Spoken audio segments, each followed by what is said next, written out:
Hey y'all, welcome to Lecture 1. This is Reconstruction. And we're going to be taking a look at this idea of to what extent was the Civil War revolutionary. We're going to focus on this for a little bit. So when I say revolution, I'm not talking about the Revolutionary War. What I'm talking about is to what extent was Reconstruction, or the time after the Civil War, a radical change. And so we're going to look at that in a few different ways.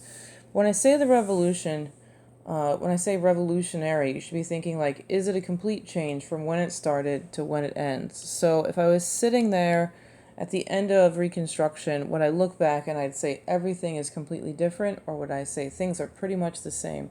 If everything is completely different, it would be revolutionary. So that's what we're going to be focusing on today. All right.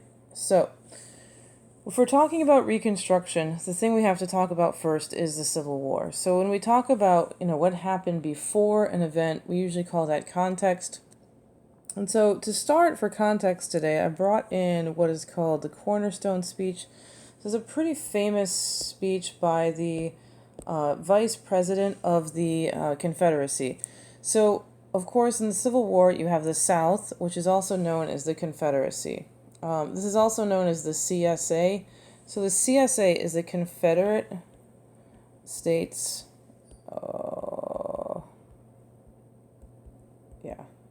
of America, right? So the CSA is the Confederate States of America, as opposed to the United States of Americas, and it's also known as the Confederacy. So we have here a speech by its Vice President, Alexander Stephens. What it says is the prevailing ideas entertained by Thomas Jefferson and most of the leading statesmen of the time of the formation of the old Constitution were that the enslavement of the African was in violation of the laws of nature. That was wrong in principle, socially, morally, and politically. So he's saying, you know what, Thomas Jefferson, a slaveholder, was actually wrong. It is morally right to own slaves. Our new government, right, is founded on exactly the opposite ideal. On its cornerstone rests the great truth, right, that, black folks are not equal to the white man, and that slavery and subordination is to the superior race is his natural and normal condition, right?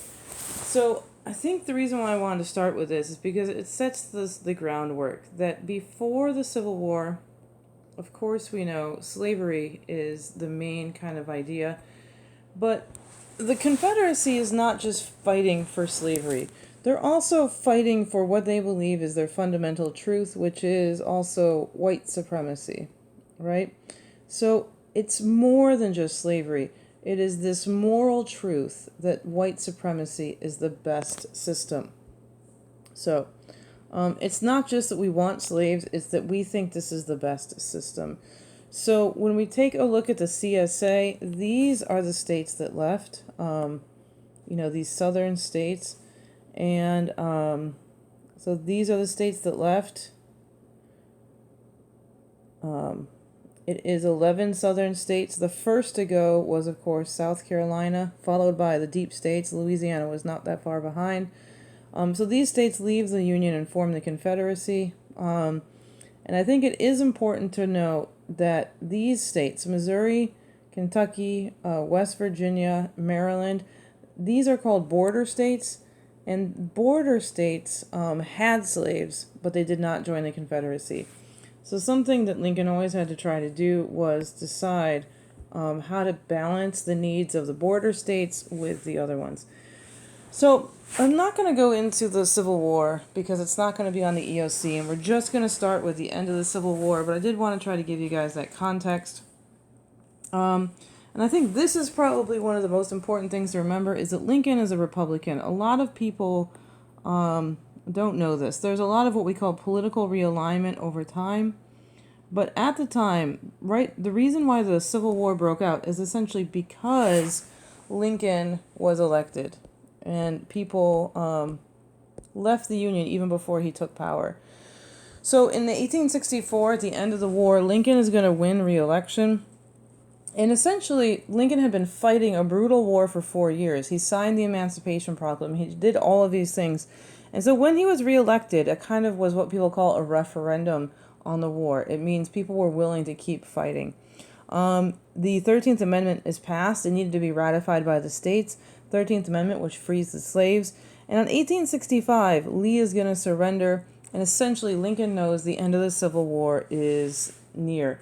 He goes on his balcony. He talks about how, we are going to have the reinauguration of national authority. We are going to begin Reconstruction. We want to bring everyone back into the Union. Maybe we're going to bring African Americans in for citizenship and voting. Someone who is in the audience is John Wilkes Booth. And he says essentially that is the last speech he's going to give. So Lincoln goes to a comedy. It's the end of the war. He's been a little stressed out. He wants to relax. And at the biggest laugh line of Our American Cousin, he is shot. So this is kind of where we're going to begin. Our unit is the end of Lincoln and the beginning of Reconstruction. After Lincoln is shot, Johnson is now going to become president. And this is something that's happening now, is that presidents sometimes pick their vice presidents to appeal to voters that maybe they don't appeal to. So right now, Joe Biden is picking Kamala Harris. And, one of the reasons why he's doing it is he wants to bring people in to vote for him. So the reason why Lincoln brought in Johnson is because he was a Southerner. He was a Democrat, and Lincoln wanted to seem like he was not a radical, and he called this the National Union ticket. So Lincoln is going to win presidency, and Johnson is his vice president. But Johnson is no Lincoln. He is much more moderate in his approach towards the South, and that is now who is the leader. So during this time, what is going to happen is that between 1865 and 1877, the United States is going to try to bring the states back into the Union. And there's a big question about what is going to happen with freemen. And what the Republicans of the North want is they want to give more power to the freemen in the South. Why would Republicans want to do that? Well, probably because these folks are going to vote for them. The more power they can give to African Americans in the South, the more they're going to get the votes. So they're going to pass the 13th Amendment, which frees the slaves, the 14th Amendment, which gives them citizenship and equal protection of law, and the 15th Amendment, which gives them the vote. So there's kind of two questions about what's going to happen to the South as states and what's going to happen to the 4 million folks who are freed. Okay, so one of the things we're looking at today is how revolutionary was the war. And hopefully this makes sense. It probably won't. Okay. So if I was here like a slave, right? What would be a complete 180? What would be revolutionary is that you are free. So if I went from being a slave to being free, that would be revolutionary. If I went from having like zero participation to having full participation in the government, right? That would be a 180. That would be a revolution. So what you have you have these forces of revolution. You have these forces that are bringing it full around to make it a complete change. So we're going to have the 13th, 14th, and 15th Amendment, which is going to, do all the things we just talked about. We are going to have a unification of the Union, right? And this unification is, right, even before the Civil War, we used to say sort of like these United States, and now it is the United States. We had a whole war over this. We are united. It is one country, not several states. The government is going to have an increased involvement in the economy, and we're going to have a huge increase in national power. So these are things that are changing the nation. Now, what you also have, though, are forces of counter-revolution. You have folks that are free. So now what's happened is you have these counter-revolutionary forces which are trying to bring these folks back to being slave. So you can think about the counter-revolution as being things that are pulling people back in, right? So when the 13th Amendment, when the 13th Amendment frees the slaves, what is the counter-revolution? Is black codes. We will go over these more, but black codes and vagrancy laws. Black codes are things that basically said black folks can't congregate in groups. Black folks can't own homes. Black folks can't walk around without permission. Black folks can't own a gun, right? And so while the 13th Amendment is going to free the slaves, these black codes and vagrancy laws, they are essentially going to be putting them back in a state of slavery. And vagrancy laws are just essentially if you are caught and being criminal, there's also a loophole. So then, right, there's going to be a 14th Amendment, and they're going to say you can't make laws that target black folks, right? There is equal protection of law, and black folks are citizens. Now, what are they going to do? They're going to react with Jim Crow. Jim Crow is going to say, oh yeah, we have to treat everyone equal. We are going to treat everyone separate but equal. And then we're going to do the 15th Amendment, which allows for the vote. They are going to react with a literacy test. When we try to do military reconstruction, they are going to use terrorism, right? When they are going to say we are going to be united, they are going to say we are not giving up our lost cause. When we have increased government and nationalism, right? The South is going to be like, we are going to keep our states as we want them. We are going to redeem them. So hopefully this sort of makes sense, but essentially what I want you to see is that there are revolutionary forces and there are counter-revolutionary forces, and that is just one way to look at Reconstruction as we are looking at this. So it's one way to think about this. We're going to look at a lot of these concepts. So the first thing I want you to think about is radical Reconstruction. This is when Congress takes control of Reconstruction. They are going to do the Reconstruction Act of 1867, and essentially what they are going to do is put the South under military control. And the reason why they're going to do that is they're going to try to protect the rights of the freedmen or black folks, right? And so they make these districts, and they're like, okay, these are under military control. And in order for states to become part of the Union, they had to ratify the 14th Amendment, and these freedmen are going to vote for Lincoln. So one of the results of the war itself, even before the South came in, is that the national government that the South came back to is much different. So the president had signed the Emancipation Proclamation. Lincoln signed this during the war. It is the president saying, I am going to free the slaves. This is a huge increase in power. You also have the draft. Just kind of putting people in involuntary service is a huge increase in power. We're going to have our first income tax during the Civil War, and the government is going to get involved with railroads. So, one thing I want you to think about is we were talking about the, principles or the main founding ideas that are in the Constitution.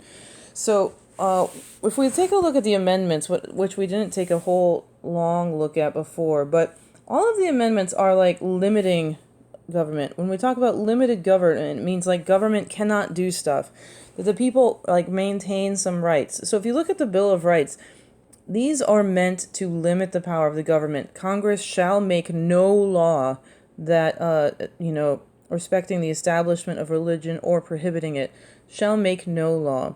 The right of the people to keep and bear arms shall not be infringed, right? Searches and seizures shall not be violated. So if you take a look at the Bill of Rights, and I can go on, but it is limiting the power of the federal government, not increasing it. So what is different is when we take a look at the 13th Amendment.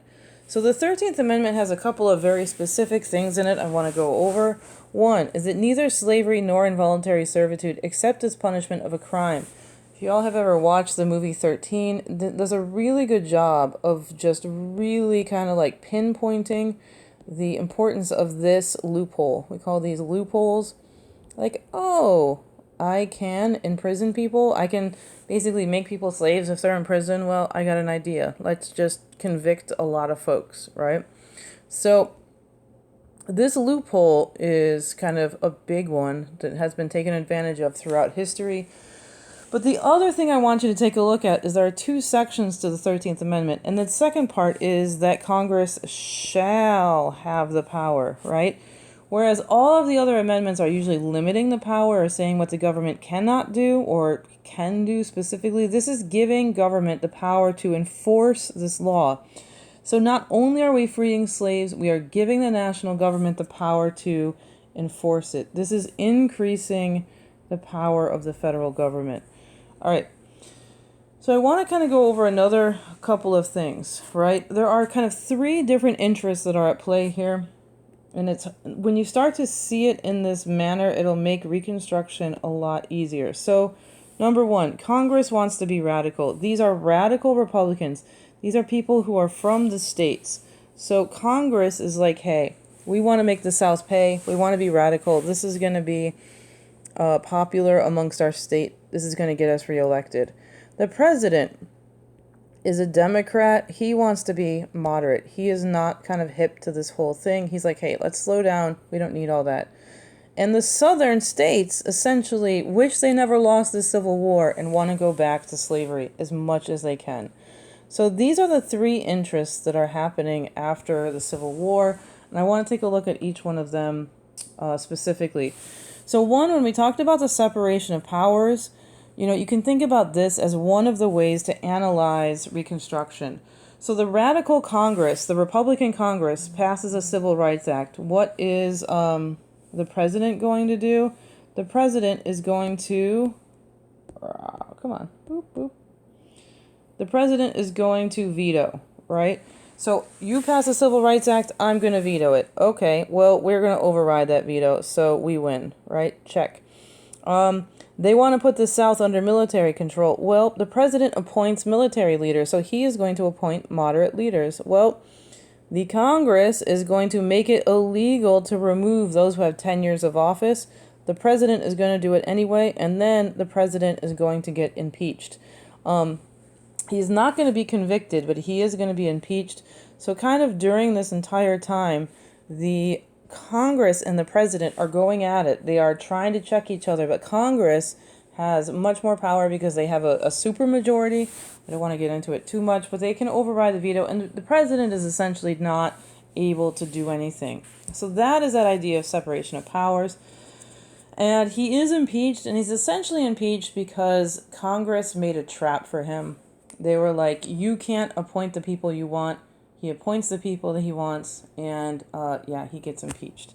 And it's later deemed unconstitutional by the judicial branch, the law that Congress made, but the whole process happened anyway. So the second thing you can think about as far as like our principles in the Constitution is federalism. So federalism is that separation of power between the nation and the state. So again, there is a conflict between what the national government wants, especially Congress, and what the state wants. So they want the slaves to be freed. States are going to be the ones to pass the black codes. So if we take a look at the black codes, they are like Louisiana black codes. They are state level black codes. Now, these are the laws that say black people can't do anything.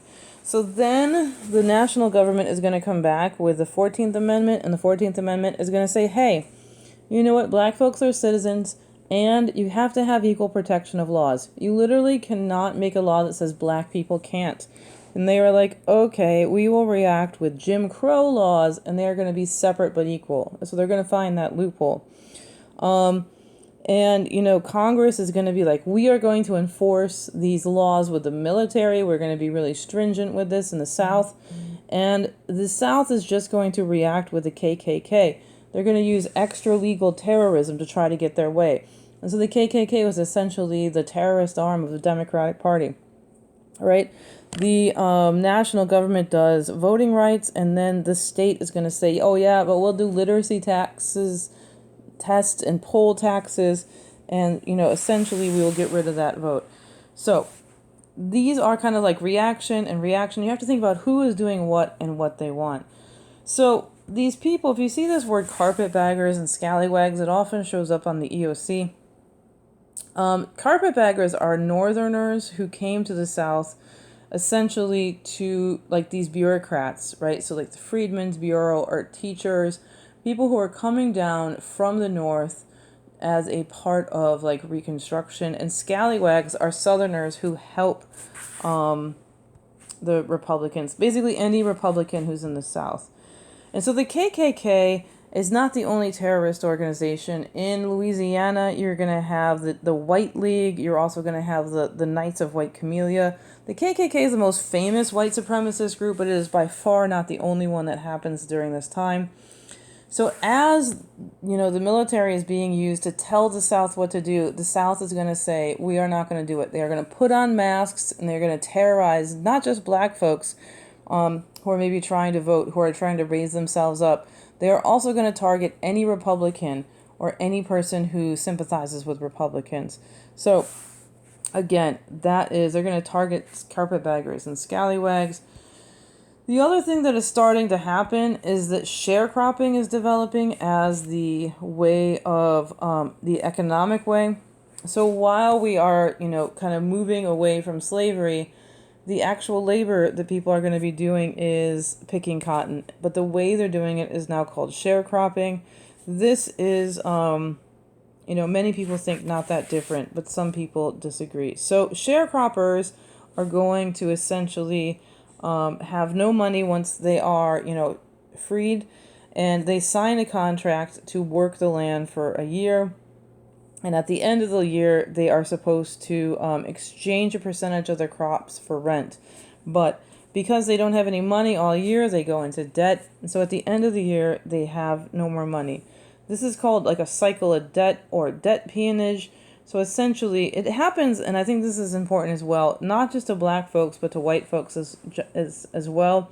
You have no job, no home, no money. You work all year. They keep track of all of your expenses, but there's only one store, that's the company store, and you owe them everything. And then at harvest, you hand it over, and you have no money. So what are you going to do? Sign another contract. There is just kind of like no way out of it. So I think the important thing to remember about Reconstruction is people were, if at best they were trying for equality of opportunity, they were not at all trying for equity for these people who were freed. So the 14th Amendment says equal protection of law. You can't make a law that discriminates, right? That's equality of opportunity. The other thing that was a really big focus was education. A lot of folks, especially private investment in HBCUs and other places, but also just like teachers and other things. And the Freedmen's Bureau is going to build schools, just the ability to read. So you're going to be given a book, and no longer supposedly people are going to discriminate against you. Go out and do it. But it's not equity, right? People were given no redistribution of land, no repayment. There's a famous line of 28, where's my 20 acres and a mule? There was one general who said that, but it was not a actual practice. And so people were not given anything when they were freed. So essentially they were forced back into this cycle of debt because there was no equity. There was no redistribution of wealth. And whatever direct assistance, the Freedmen's Bureau does give direct assistance, but it is not enough, right? I like this picture on the bottom because it's like one dude trying to solve all the problems of, the nation, which is not going to work. So the way Reconstruction ends is that by 1870s, the country is just kind of tired of it.